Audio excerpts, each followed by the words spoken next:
ఎవరైతే మన దగ్గరకు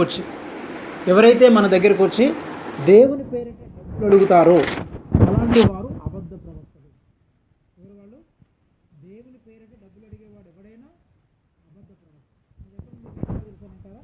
చూడండి, పేతురు రాసిన 2వ పత్రిక 2వ అధ్యాయం 4వ వచనం 3వ వచనం. పేతురు రాసిన 2వ పత్రిక 2వ అధ్యాయము తీనేమండి, అందరు తీశారు. అందరూ మీరు దేవుని వాక్యాన్ని గబగబా చదవగలరు. 2వ అధ్యాయం అందరూ ఎవరు ఫాస్ట్గా చేయగలరు. వాట్సాప్ అంటే త్వరగా ఓపెన్ చేస్తాం, అవునా? టీవీ పెట్టమంటే వెంటనే ఆన్ చేస్తాం, అవునా? బయటికి వెళ్ళాలంటే వెంటనే రెడీ అయిపోతాం, బైక్ తోలమంటే వెంటనే కుర్రమని లాగించేస్తాం. అలాగనే వాక్యం అంటే బాగా పోటీ పడి చదవాలి, జాగ్రత్త చదవండి. 2వ పేతురు 2వ అధ్యాయము మనం 3వ వచనం చదవండి. 1వ వచనం చదవండి ముందు. మరియు అబద్ధ ప్రవక్తలు ప్రజలలో ఉండిరి, అటువలనే మీలోనూ అబద్ధ బోధకులు ఉండిరి. వీరు చాలు. మరియు అబద్ధ ప్రవక్తలు ప్రజలలో ఉండిరి. అబద్ధ ప్రవక్తల లక్షణాలన్నీ ఉన్నాయి ఇక్కడ. 2వ పేతురు పత్రిక 2వ అధ్యాయం అంతా కూడా అబద్ధ ప్రవక్తల యొక్క లక్షణాలు, దాన్ని మీరు క్షుణ్ణంగా చదవాలి. అబద్ధ ప్రవక్తలకు ఉన్న లక్షణాలు ఇందులో మనకి 2-3 చాలా కనబడతాయి. అందులో 2 ప్రాముఖ్యమైనవి. అబద్ధ ప్రవక్తలకు ఉండేటువంటి లక్షణాల్లో ప్రధానమైన లక్షణాల్లో 2 లక్షణాలు చెప్తున్నాడు. ఒకటి ధనాపేక్ష పరులు. అక్కడ ఏమన్నాడు 3వ వచనంలో? వారు అధిక లోబులై కల్పనా వాక్యంలో చెప్పుచు మీ వలన లాభం సంపాదించుకుంటారు.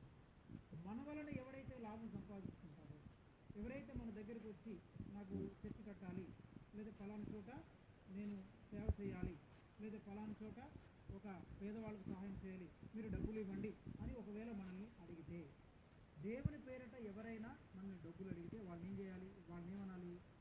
అబద్ధ ప్రవక్తలుగా గుర్తించాలి. బైబిల్ చెప్తుంది. అంటే ఇంకొక విధంగా చెప్పొచ్చు. ఎక్కడైనా పేదవాళ్ళు ఉన్నారనుకోండి, అమ్మ ఫలానా చోట పేదవాళ్ళు ఉన్నారు, మీకు ఏమైనా ఇవ్వాలనిపిస్తే మీరు డబ్బులు చూస్తే వాళ్ళకి ఇవ్వండి అని చెప్పొచ్చు. కానీ ఈ వ్యక్తి మాత్రం నాకు ఇవ్వండి నేను ఇస్తాను ఉన్నారనుకోండి, అర్థమైందా? దేవుని పేరిట అడిగేటువంటి వాళ్ళు ఎవరైనా సరే వాళ్ళు బైబిల్ ప్రకారం ఎవరన్నమాట అబద్ధ ప్రవక్త. కాబట్టి ప్రవక్తను చేసుకున్న వాడంటే బైబిల్ పట్టుకున్న ప్రతి ఒక్కరు ప్రవక్త కాదు, వాక్యం బోధించే ప్రతివాడు ప్రవక్త కాదు. ఏదో బిల్డింగ్ కట్టించి చర్చ అని చెబుతూ ప్రసంగాలు చేస్తూ అనేక మంది దగ్గరికి వెళ్ళి డబ్బులు దండుకొని మీటింగ్లు పెడుతూ పాటలు పాడుతూ మరి చక్కగా వాళ్ళని కొంచెం దగ్గరికి చేర్చుకుని వాళ్ళందరితో జోవేలుగా కలిసి ఉన్నాడు అనుకోండి, అలాంటి వాళ్ళు ప్రవక్తలు. ప్రవక్త అనేటువంటి వాడెవడు? దేవుడు వర్తమానం ఇచ్చినప్పుడే చెప్పేటువంటి వాడు కాదు. ఈ రోజుల్లో ప్రవక్తలు ఎలా ఉన్నారు? దేవుడు వర్తమానం ఇచ్చినా ఇవ్వకపోయినా, దేవుడు మాట్లాడినా మాట్లాడకపోయినా వీళ్ళు వచ్చి మాట్లాడేస్తారు. చూడండి, ఆ వచనాన్ని కూడా మీకు చూపిస్తాను.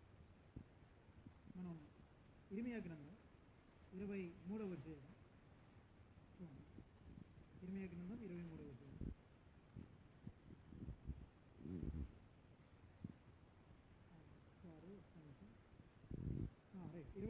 ఇర్మియా గ్రంథం 23వ అధ్యాయం 21వ వచనం. నేను ఈ ప్రవక్తలను పంపకుండినను, చూసారా? నేను ఈ ప్రవక్తలను పంపకుండినను వారు పరిగెత్తుకొని వస్తారు. నేను పంపలేదు వాళ్ళని. చాలామంది సంతలో బైబిల్ పెట్టుకొని వస్తుంటారు కదా మన గ్రామానికి, అక్కడెక్కడికి వస్తుంటారు, నేను పాస్టర్ని అని అంటారు. కానీ వాళ్ళు దేవుని చేత పంపబడ్డారా లేదా అనేది మనం తెలుసుకోవాలి. ఇక్కడ ఏమంటున్నాడు? నేను కొంతమంది ప్రవక్తల్ని పంపకుండినను వాళ్ళు ఏం చేస్తున్నారట? వారు పరిగెత్తుకొని వస్తారు. నేను వారిని పంపకుండినను వారు పరిగెత్తు వచ్చేది. నేను వారితో మాట్లాడకుండినను వారు ప్రకటించేది. చూసారా? నేను మాట్లాడకపోయినా వాళ్ళు వచ్చి వాక్యం చెప్తారు. చూసారా? చాలామంది ఏం చేస్తున్నారు? దేవుడు వాళ్ళకి వర్తమానం ఇచ్చినకపోయినా వచ్చేసి ఏదో వాక్యాన్ని ప్రకటించేస్తారు. తర్వాత ఇంకా చెప్తున్నాడు చూడండి, మనం ఆగండి. 17వ వచనం చదివాం. వారు నన్ను తృణీకరించు వారితో మీకు క్షేమము కలిగినని యెహోవా సెలవిచ్చిననియు, ఒకడు తన హృదయ మూర్ఖత చొప్పున నడువుగా వానితో మీకు కీడు రాదనియు చెప్పుచు యెహోవా ఆజ్ఞను బట్టి మాట్లాడక తమకు తోచిన దర్శనమును బట్టి పలుకుదు. చూసారా? వాళ్ళకు తోచిన దాన్ని బట్టి మాట్లాడతారు అబద్ధ ప్రవక్త. వాళ్ళకి ఏం తోస్తే అది అప్పటికి. అర్థమైందా? కాకరకాయని కీకరకాయ అంటారు, కీకరకాయని కాకరకాయ అంటారు. వాళ్ళకి ఏది తోస్తే అది మాట్లాడేస్తారు.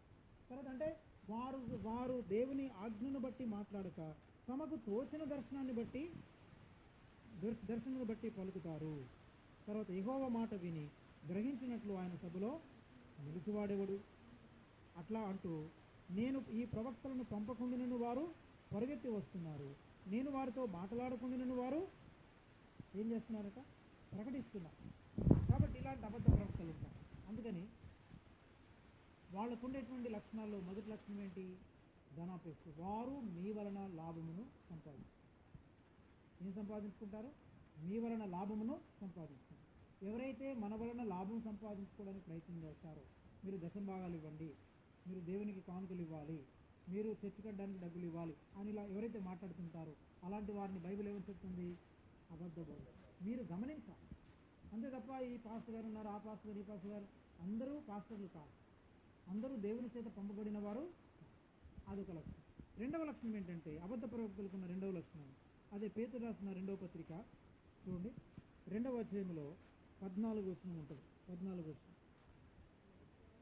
వ్యభిచారిని చూసి ఆశించుతూ పాపమును మానలేని కన్నులు గలవారు. చాలు, ఏమన్నాడు, వ్యభిచారిని చూసి ఆశించుతూ పాపమును మానలేని కన్నులు గలవారు.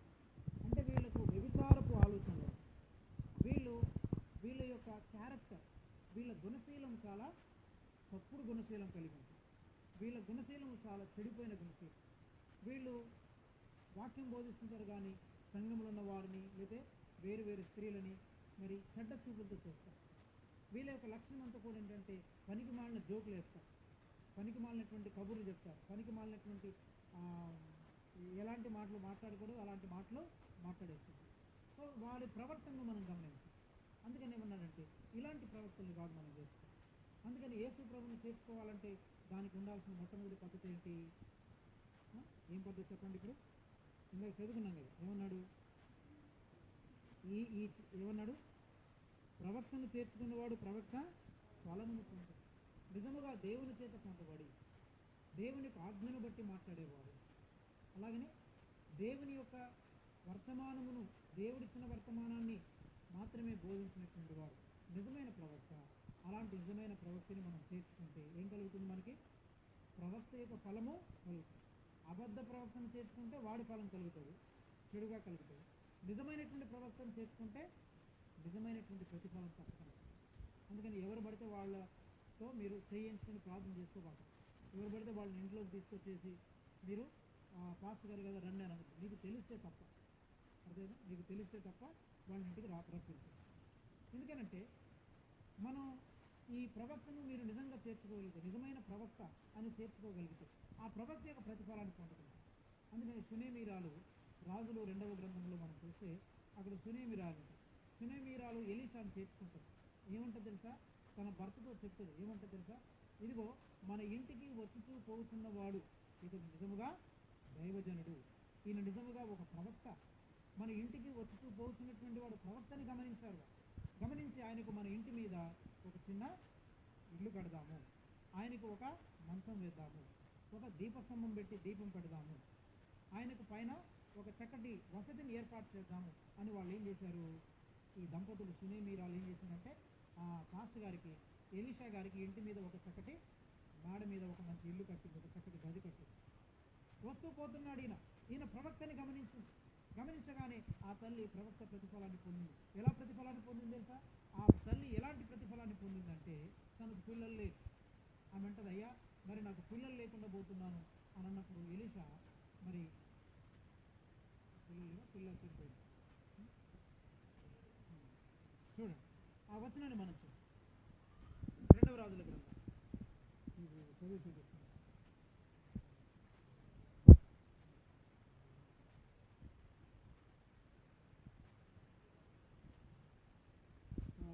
4వ అధ్యాయం, 2వ రాజుల గ్రంథము 4వ అధ్యాయం 8వ వచనం. ఒక దినమందు ఎలీషా షూనేము పట్టణమునకు పోగా అతడు ధనురాలైన ఒక స్త్రీ భోజనమును రమ్మని అతన్ని బలవంతము చేసిన కనుక అతడు ఆ మార్గమున వచ్చినప్పుడల్లా ఆమె ఇంట భోజనము చేస్తూ వచ్చు. అప్పుడు అంటున్నాడు 9వ వచనం, కాగా ఆమె తన పెనిమిటిని చూసి మన యొద్దకు వచ్చుతూ పోతున్నవాడు భక్తిగల దైవజనుడని నేను ఎరుగుదును, కావున మనం అతనికి గోడ మీద ఒక చిన్న గది కట్టించి అందులో అతని కొరకు మంచము, బల్ల, పీట, దీపము, దీపస్తంభము ఉంచుదాం. అతడు మన యొద్దకు వచ్చినప్పుడల్లా అందులో బస చేయవచ్చునని చెప్పాడు. దైవజనుడని గుర్తించి దైవజనునికి మంచి వస్తువులు ఏర్పాటు చేస్తాం. మీ ఇంటికి వచ్చి పోవచ్చున్నాను గత 20 సంవత్సరాలు. మీ ఊరు వస్తున్నానా, పాపం మీకే ఇల్లు లేదు, మాకేం కడతారు? ఒకవేళ ఇల్లున్నా కానీ రూమ్ కట్టారనుకోండి, మేము రూమ్ కట్టుకుంటే మాకే అద్దెకి వస్తుంది, మాస్ గారికి ఇస్తే ఏమవుతుంది అనుకుంటారు కదా చాలామంది. ఇల్లులు ఉన్నాయి, మేడలు ఉన్నాయి, మీకు చాలామందికి ఉన్నాయి, కానీ ఆ మేడ మీద ఒక రూము కట్టాలని ఆశ రావట్లేదు. అంటే నేను ఆశించే మాట్లాడట్లేదు, తప్పుగా తెలుసుకోండి.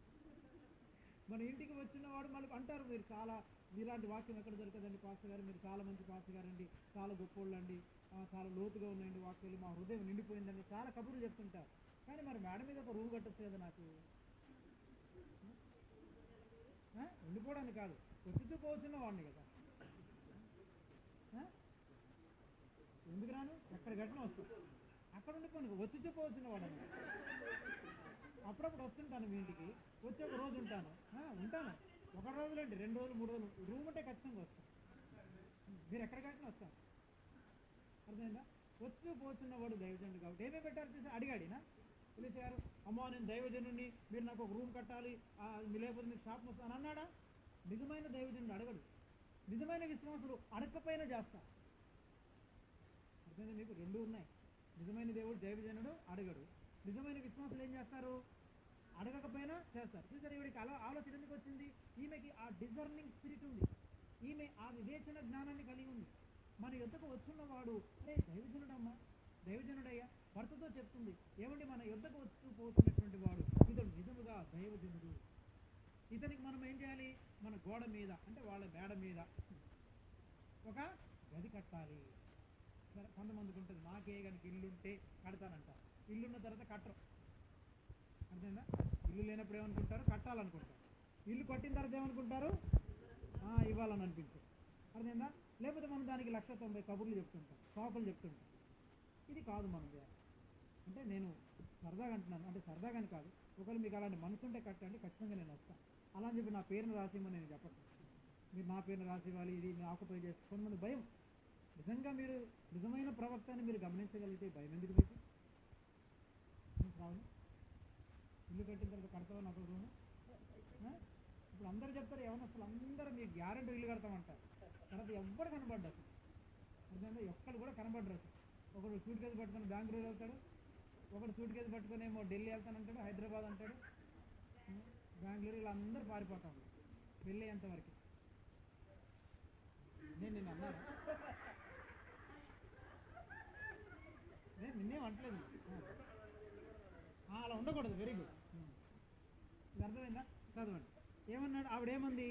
మన యుద్ధకు వచ్చి పోతున్నవాడు, నేను సారమ్మ వింటున్నావా?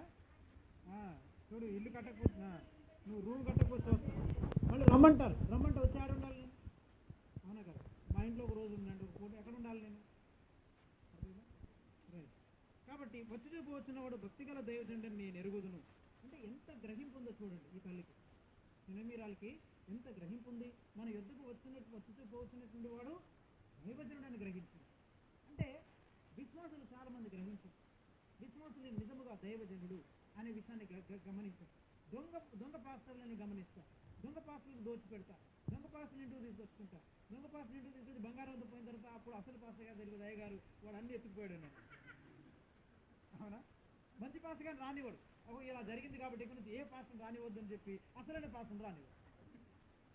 అర్థమైందా? అందుకని ఇది నేను ఎక్కడికి గమనించట్లేదు. నిజంగా ఇంతమంది ఉన్నారు, కానీ ఏ ఒక్కరు కూడా, ఇంతమంది విశ్వాసులు ఉన్నారు, ఇంతమంది చాలామంది నాకు శిష్యులు ఉన్నారు, శిష్యురాలు ఉన్నారు, కానీ ఏ ఒక్కరు కూడా నిజంగా మా దైవజనునికి మా మేడ మీద ఒక రూమ్ కడతామండి, అక్కడ ఒక మంచం వేస్తామండి, ఒక దీపస్తంభం అంటే ఒక బల్బు పెడతామండి అని ఆలోచన వరకు రాలేదే. ఓ కుర్చీ వేస్తామండి అని ఎంత అద్భుతమైన విషయం కదా. కానీ ఈమె గమనించింది. అంటే అట్లాగా మనం కూడా ఏం చేయాలంటే, మనకు దేవుని వాక్యాన్ని ఉపదేశించేటువంటి నిజమైన ప్రవక్తని ఎంచినప్పుడు మనం వాళ్ళ యొక్క అవసరాలని మనము గమనించాలి. చాలామంది అవసరాలు గమనించాలి. ఎంతసేపు మన అవసరాలు చూస్తాం కానీ వాళ్ళ అవసరాలు చూడము. అందుకే నేను గమనించేమంది అప్పుడు చూడండి 10వ వచనం, కావున మనం అతనికి గోడ మీద ఒక చిన్న గది కట్టించి అందులో అతని కొరకు మంచము, బళ్ళ, పీట, దీపస్తంభము ఉంచుదాము. అతను మన యుద్ధకు వచ్చినప్పుడల్లా అందులో బస చేయవచ్చునని చెప్పారు. తర్వాత అప్పుడు ఏం జరిగిందనంటే ఇదంతా కూడా మనకు తెలుసు స్టోరీ. దాని తర్వాత 14 వచ్చిన ఎలీషా ఒక మాట అడుగుతాడు. ఏమడుగుతాడు? ఆమె నేనేమి చేయకూరుతున్నదని వాళ్ళని అడిగాడు. అప్పుడు గేహాజీ ఏమంటాడు? ఆమెకు కుమారుడు లేడు మరియు ఆమె పెనిమిటి ముసలివాడని అతనితో చెప్పాడు. అంటే వచ్చి పోసినటువంటి దైవజనుడు ఏం చేశాడు? ఆయన ఊరికి వచ్చి తినే శుభ్రంగా పడుకొని, అమ్మ నాకు కాఫీ పెట్టు, నాకు చాయ్ ఇవ్వు, నాకు నాకు బిర్యానీ తినాలనుంది, నాకు మాంసం తినాలనుంది, ఈ గొంతెమ్మ కోరికలు కోరుకోవాలా? ఈయన ఎలాంటి దైవజనుడు? చాలా గొప్ప దైవజనుడు. ఏమన్నాడు? ఆ ఇంట్లో ఉండేటువంటి కొరత ఏంటో అడిగాడు. ఇంట్లో ఉన్న కొరత ఏంటి? గేహాజీని అడిగి, ఏమయ్యా ఆ ఇంట్లో ఏంటి వాళ్ళ కొరత? వాళ్ళు దేని విషయం మీద సఫర్ అవుతున్నారు? అడుగు ఒకసారి. గేహాజీ వచ్చాడు, అడిగాడు అనమాట. చెప్తున్నాడు. ఏమన్నాడు?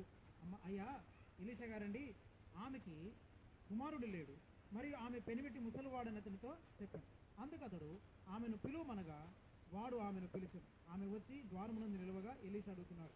మరుసటి ఏట చూసారా, మరుసటి ఏట ఈ ఋతువున నీ కౌగిట కుమారుడుండునని ఆమెతో అనెను. ఆమె ఆ మాట విని, దైవజనుడైన నా ఏలినవాడా, అలాగూ పలకవద్దు, నీ దాసురాలనే నాతో అబద్ధమాడవద్దు. పిమ్మట ఆ స్త్రీ గర్భవతి. మరుసటి ఏట ఎలీషా తనతో చెప్పిన కాలమున కుమారుని కనెను. హల్లెలూయా. చూసారా, నిజంగా అందుకే నేను బైబిల్ ఏమంటుంది? ప్రవక్తను చేర్చుకున్నవాడు ప్రవక్త ఫలమును పొందును.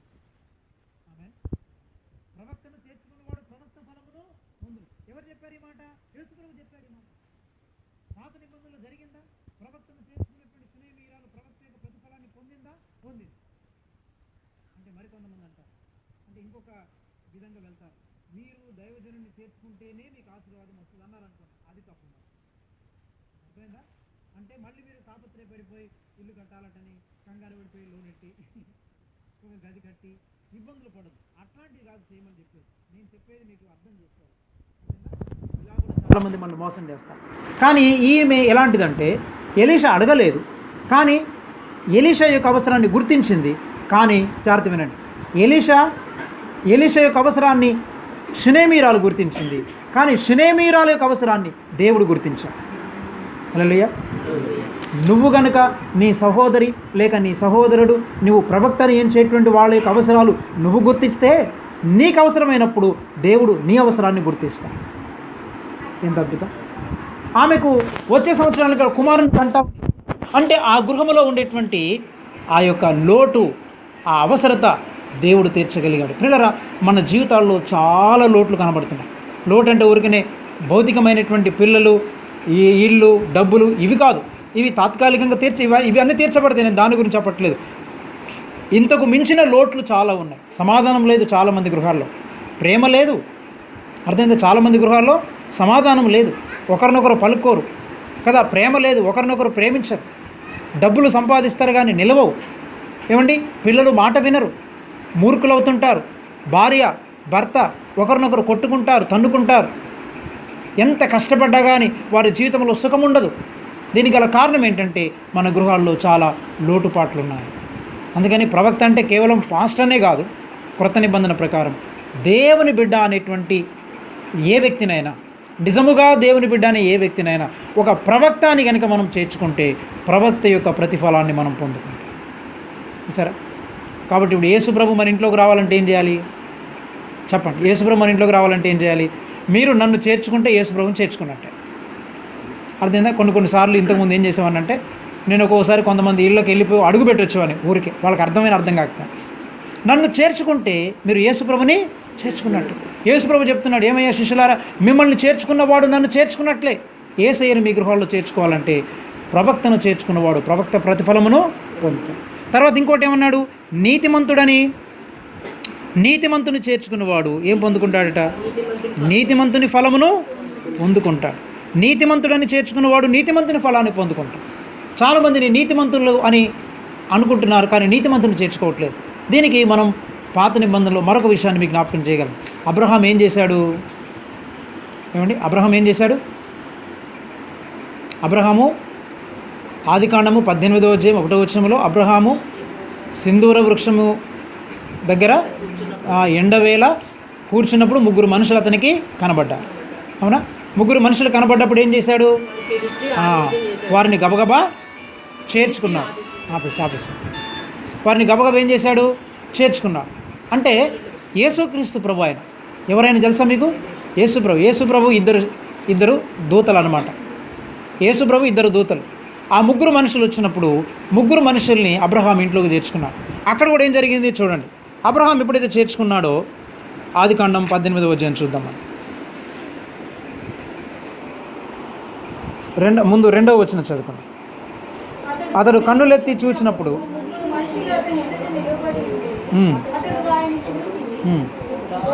గుడారపు వాకిటి నుండి వారిని ఎదుర్కొన్నట్టుకు పరిగెత్తి నేను మట్టుకు వంగి, ప్రభువా, నీ కటాక్షం నా మీద ఉన్న ఎడల ఇప్పుడు నీ దాసుని దాటిపోవద్దు. నేను కొంచెం నీళ్లు తెప్పించదును, దయచేసి కాళ్ళు కడుక్కను, ఈ చెట్టు క్రింద అలసట తీర్చుకున్నాడు అని చెప్పి ఇక అవన్నీ చేసిన తర్వాత ఏం జరిగింది మనకి స్టోరీ అంతా తెలుసు. తర్వాత 9వ వచనం చూడండి. అప్పుడు ఈ ముగ్గురు కలిసి ఏం చేశారు? వారు చెట్టు కింద కూర్చున్నప్పుడు వాళ్ళందరూ భోజనం చేశారు. అంటే ఈయన ఏం సిద్ధపరిచాడు? గబగబా మెత్తని పిండి తెచ్చి రొట్టెలు చేసి ఒక మంచి లేత దూడను తీసుకొచ్చి కోసేసి మంచి భోజనం పెట్టాడు. వీళ్ళు మంచి శుభ్రంగా భోజనం తిన్నారు. ముగ్గురు మనుషులు భోజనము తిన్నారు. తిన్న తర్వాత ఏం అడుగుతున్నాడు ఆయన? వారతనితో నీ భార్య అయిన సారా ఎక్కడ ఉన్నదని అడగగా అతడు ఏమన్నాడు? అబ్రహాముని గుడారులు ఉందన్నాడు. అందుకైనా మీదటికి ఈ కాలమున నీ యొద్దకు నిశ్చయముగా మరల వచ్చేదను, అప్పుడు నీ భార్య అయిన సారాకు కుమారుడు కలిగినని చెప్పాను. దట్సా ఏమన్నాడు? వచ్చే సంవత్సరానికల్లా సారాకు కుమారుడు కలుగును. సారా కుమారుడు అంటే ఈ సారమ్మ కొడుకని కాదు. ఏం సారమ్మ నీ కొడుకు పుడతాడని కాదు. అర్థమైందా? ఆ సారమ్మకి ఎవరు పుట్టారు? పిల్లలున్నారా? పిల్లలు లేరు. కానీ దేవుడు ఏమన్నాడు? వచ్చే సంవత్సరానికల్లా నీ కౌగిట్లో ఒక కుమారుడు ఉంటాడు. చూసారా? నీతిమంతుడని నీతిమంతుడిని చేర్చుకున్నవాడు నీతిమంతుని యొక్క ఫలమును పొందాడు. సరే, ఎంత అద్భుతం. అందుకని ప్రియులారా, మనము దేవుని యొక్క వాక్యాన్ని అర్థం చేసుకోవాలి. అంటే పిల్లలు లేని వాళ్ళకి పిల్లలు పుడతారని, యేసు ప్రభువుని చేర్చుకుంటే బంగారం వస్తుందని ఆ ఉద్దేశంతో నేను చెప్పట్లేదు. పాత నిబంధనలో జరిగింది. దానికి అనుగుణంగా మనం అర్థం చేసుకోవాలంటే మన జీవితంలో ఆత్మీయ కొరతలు ఏమున్నాయో అవన్నిటిని దేవుడు తీరుస్తాడు. అంత మాత్రం కాదు. మనం ఇంకేమన్నాడు మాట? ప్రవక్తను చేర్చుకున్నవాడు ప్రవక్త ఫలమును పొందును, నీతిమంతుడని చేర్చుకున్నవాడు నీతిమంతుని ఫలమును పొందును. తర్వాత శిష్యుడని ఒకడు ఈ చిన్నవారిలో ఒకని గిన్నెడు చన్నీళ్ళు మాత్రము త్రాగనిచ్చును, వాడు తన ఫలమును పోగొట్టుకొనడు. శిష్యుడని చేర్చుకున్నవాడు, చూసారా? శిష్యుడని చేర్చుకున్నవాడు శిష్యునికి వచ్చేటువంటి ప్రతిఫలాన్ని పొందుకుంటాడు. అంటే శిష్యుడని ఒకడు ఈ చిన్నవారిలో ఒకనికి గిన్నెడు చన్నీళ్ళు ఇస్తే, చూసారా? శిష్యుడని చెప్పి దేవుని బిడ్డలని చెప్పి ఒక వ్యక్తికి గిన్నెడు చన్నీళ్ళు ఇస్తే వాడేమవుతాడు? వాడు తమ ఫలమును పోగొట్టుతాడు. గిన్నెడు చన్నీళ్లతోనే పరలోకంలో ప్రతిఫలం వస్తుంది. మీరేమో చికెన్లు బిర్యానీలు పెట్టనక్కర్. అందుకని మనం అపోస్తల కార్యముల గ్రంథము 16వ అధ్యాయంలో చూడండి, ఒక సహోదరుని మనం చూడగలం. 16వ అధ్యాయము మనము 14వ వచనాన్ని మనం చదువుకుంటాం.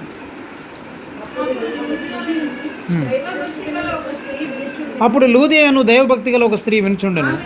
ఆమె ఊదారంగు పడిన అమ్ము తుయితేర పట్టణస్తురాలు. ప్రభు ఆమె హృదయం తెరచును గనుక పౌలు చెప్పిన మాటలు ఎందు లక్ష్యం ఉంచాను. చూడం ఇక్కడ 15వ వచనం. ఆమెయు ఆమె ఇంటివారును బాప్తిసం పొందినప్పుడు ఆమె ఏమంది? నేను ప్రభువునందు విశ్వాసము గలదాన్నని మీరు ఎంచితే నా ఇంటికి వచ్చి ఉండునని వేడుకొని మమ్మను బలవంతము. చూసారా? నేను దేవుని యందు భయభక్తులు గలదాన్నని మీరు ఎంచితే, విశ్వాసము గలదాన్నని మీరు ఎంచితే నా ఇంటికి వచ్చి ఉండండి. మీరు చాలామందికి ఇంటికి వస్తున్నారండి భయం, ఇప్పుడు కుదరదండి, తర్వాత రండి, లేకపోతే మేము ఉండవండి, ఊరు వెళ్తున్నామండి, లేకపోతే తర్వాత చూద్దామండి, ఆలోచిద్దామండి కదా. అంటే నిజంగా ఉంటే పర్వాలేదు, కానీ కొంతమంది తప్పించుకోవడానికి ఏం చేస్తుంటారు? రకరకాల సాకులు చెప్తుంటారు. కానీ ఈమె నిజంగా రక్షణ పొందినటువంటి స్త్రీ ఏం చేసింది? శిష్యులైనటువంటి పౌలుని ఇంకా కొంతమంది తన ఫ్రెండ్స్ని ఏం చేసిందనమాట? నేను దైవభక్తి గలదాన్ని అనుకుంటే మీరు మా ఇంటికి వచ్చి ఉండాలి. చూసారా? అందుకని తుయతైర అనేటువంటి పట్టణానికి ఈమె ద్వారా సువార్త ప్రకటించబడింది. తుయతైర అనేటువంటి పట్టణానికి లూదియమ్మ అద్భుతమైనటువంటి వాక్యాన్ని చెప్పగలిగింది. అందుకని ప్రియులారా, చీకట్లో ఉండేటువంటి ఆ గ్రామానికి లూది అనేటువంటి స్త్రీ ద్వారా ఆ గ్రామానికి వెలుగు వచ్చింది. ఈ రోజుల్లో మనం కూడా మరి ఎవరిని చేర్చుకుంటే యేసుప్రభు మన రోజుల్లోకి వస్తాడు చెప్పండి? యేసుప్రభుని చేర్చుకోవడానికి పద్ధతి ఏంటి? ప్రవక్తను చేర్చుకున్నవాడు ప్రవక్త ఫలాన్ని పొందుతాడు, నీతిమంతుడని చేర్చుకున్నవాడు నీతిమంతుని ఫలం పొందుతాడు, అలాగని శిష్యుడని చేర్చుకున్నవాడు శిష్యుని యొక్క ప్రతిఫలాన్ని పొందుతాడు. కాబట్టి ఎవరినైతే మనం ప్రవక్తలని, నీతిమంతులని, శిష్యులని ఎంచి అలాంటి వారిని మన గృహాల్లోనికి చేర్చుకుంటామో వారి ద్వారా వచ్చేటువంటి ప్రతిఫలం మనకి వస్తుంది. అంటే ఏంటి ఆ ప్రతిఫలము? యేసు ప్రభు మన ఇంట్లోకి రావడం. యేసు ప్రభుని చేర్చుకునేటువంటి పద్ధతి ఇది, మొదటి పద్ధతి. ఇక రెండవ పద్ధతి ఏంటంటే యేసు ప్రభు ఎలా వస్తాడు మన ఇంట్లోకి? చూడండి, యేసు ప్రభుని చేర్చుకునే రెండవ పద్ధతి మత్తయి సువార్త 18వ అధ్యాయము. మత్తయి సువార్త 18వ అధ్యాయం 5వ వచనం. మరియు ఇలాంటి ఒక బిడ్డను నా పేరిట చేర్చుకునేవాడు, చూసారా, నా పేరిట చేర్చుకునేవాడు నన్ను చేర్చుకొనును. ఏమన్నాడు మళ్ళీ? అంటే ఇలాంటి బిడ్డను, చిన్న బిడ్డలను ఎవరైతే చేర్చుకుంటారో అలాంటి వారు ఎవరిని చేర్చుకున్నట్లు? నన్ను చేర్చుకున్నాడు. కాబట్టి చిన్న బిడ్డలను కూడా మనం ప్రేమించాలి, చిన్న బిడ్డలని మనం దగ్గరికి తీసుకోవాలి, చిన్న బిడ్డల్ని మనం అనుమతించాలి. ఎందుకంటే చిన్న బిడ్డలు ఎలాంటి వారు? దైవ సంభూతులు అంటారు కదా. చిన్న బిడ్డలకు చూడండి, మనం చిన్న బిడ్డని అంటే పుట్టిన బిడ్డని మనం అక్కడ పడుకోబెట్టేసి మంచం నుంచి తీసి కింద పడుకోబెట్టేసాం అనుకోండి, ఇంకో చిన్న బిడ్డని తీసి పైన పడుకోబెట్టాం అనుకోండి, ఆ చిన్న బిడ్డ మాట్లాడతాడా? నన్ను ఎందుకు కింద పడుకోబెట్టావు, నాకు చాక్లెట్ ఎందుకు ఇవ్వలేదు, ఆ అక్కకు పెద్దది ఇచ్చావు నాకు చిన్నది ఇచ్చావు అంటాడా? అన్నాడు. ఎందుకని? చిన్న బిడ్డకి ఏమీ తెలియదు. కాబట్టి అలాంటి పవిత్రమైన హృదయులైన వారు, అలా చిన్న బిడ్డలాగా ఎవరైతే తగ్గించుకుంటారో, ఈవెన్ చిన్న పిల్లలని మీరు చేర్చుకుంటే మీరు ఎవరిని చేర్చుకున్నట్లు? యేసు ప్రభువుని చేర్చుకున్నట్లు. కాబట్టి చిన్న పిల్లలను ఎప్పుడు కూడా ఎవరు ఆటంకపరచొద్దు. చిన్న బిడ్డలు మనకు వచ్చినప్పుడు మన ఇంటికి వాళ్ళు ఎవరు వచ్చినట్టు? యేసు ప్రభు వచ్చినట్టు. కొంతమంది చిన్నపిల్లలను ఎత్తుకోరు, నా మీద ఎంత పాడు చేశాడు ఈ అబ్బాయి ఈ అమ్మాయి, నాకంతా ఇష్టం లేదు, చిన్నపిల్లలు అంటే నాకు ఇష్టం ఉండదని చాలామంది ఊరికి దూరం నుంచే హాయ్ బాగున్నావా, ఏ బాగున్నావు అంట. అలాంటి వాళ్ళకి దేవుడు కూడా పిల్లల్ని ఇవ్వడు. కొంతమందికి పిల్లల్ని ఎందుకు ఇవ్వడో తెలుసా? అసలు చిన్నపిల్లలను చేర్చుకునే మనసు వాళ్ళకు ఉండదు. చిన్నపిల్లల్ని వాళ్ళకి కొంతమందికి పిల్లల్ని కనాలంటే బాధ, భయం. కొంతమందికి చిన్నపిల్లలంటే వాళ్ళకి అంత కడగాలి, చేయాలి, వాళ్ళంత పెంచాలి అంటే కొంతమందికి చాలా అసహ్యంగా ఫీల్ అవుతారు. కాబట్టి అలాంటి వారికి దేవుడు కూడా పిల్లల్ని ఇవ్వడు. అందుకని చిన్న బిడ్డలను చేర్చుకున్నవాడు ఎవరిని చేర్చుకున్నట్లు? యేసు ప్రభుని చేర్చుకున్నాడు. కాబట్టి యేసు ప్రభు మన ఇంటికి రావాలంటే ఏం చేయాలి? ఇప్పుడు చెప్పండి, ఏం చేయాలి? రెండు పద్ధతులు ఉన్నాయి. ఏం చేయాలి? దేవుని బిడ్డలను మనం చేర్చుకోవాలి, రెండవది చిన్న బిడ్డలను కూడా మనం చేర్చుకోవాలి. అలా చేర్చుకున్నప్పుడు యేసు ప్రభు మన ఇంట్లోకి వస్తాడు. అర్థమైందా? ఎప్పుడైతే యేసు ప్రభు మన ఇంట్లోకి వస్తాడో మన ఇల్లు ఎలా ఉంటుంది చెప్పండి? ఇప్పుడు యేసయ్య వచ్చి మన ఇంట్లో ఉన్నాడు అనుకోండి, ఎలా ఉంటుంది చెప్పండి? మన ఇల్లు చిన్న పరలోకంలాగా ఉంటుంది. కనుక ఎవరైతే ఇలాంటి మరి పద్ధతులు చేయరో వాళ్ళ యొక్క జీవితం పరలోకంలాగా ఉండదు. చాలామంది గృహాలు నరకంలాగా ఉంటుంది, చాలామంది గృహాల్లో సమాధానం లేదు. కారణం ఏంటంటే వారు యేసు ప్రభుని చేర్చుకోరు. ఇంకోటి జాగ్రత్త వినండి, మనం ఎప్పుడైతే ప్రార్థించి యేసు ప్రభువా నా హృదయంలోనికి రండి అన్నప్పుడు మన ఇంట్లోకి వచ్చేది ఎవరు? మన హృదయంలోనికి వచ్చేది ఎవరు?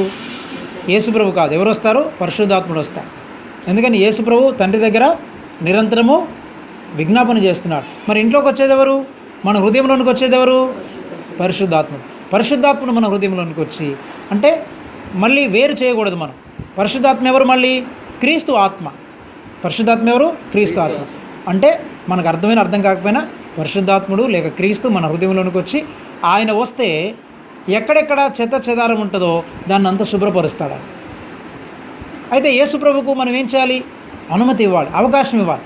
మన జీవితాన్ని బాగు చేయడానికి మనము అవకాశం ఇవ్వాలి. ప్రభువా నా సెల్ఫ్లో చెత్త చేరింది, ఇదిగో నా భర్తకు మారు మనసు లేదు, నా భార్యకు మార్పు లేదు, నా బిడ్డలు నీ మాట వినడం లేదు, నా ఇంట్లో అంత అసమాధానం ఉంది అని యేసు ప్రభుని మన హృదయంలోకి చేర్చుకొని మన ఇంట్లోకి చేర్చుకొని అడిగినప్పుడు యేసయ్యకు మనం అనుమతిస్తే యేసయ్య మన ఇల్లంతా బాగు చేస్తాం. అర్థమైందా? మన ఇల్లంతా బాగు చేస్తాం.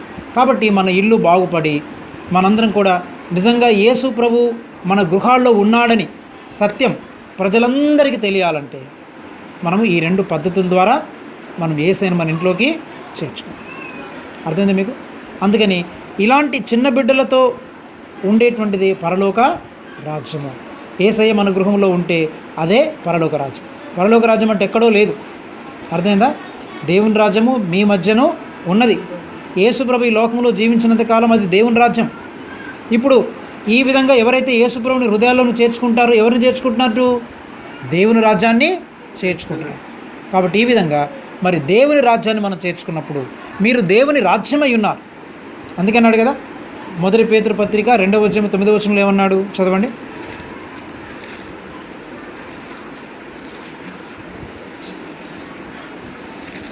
1 పేతురు పత్రిక 2:9. అయితే చీకటిలో నుండి ఆశ్చర్యకరమైన తన వెలుగులోనికి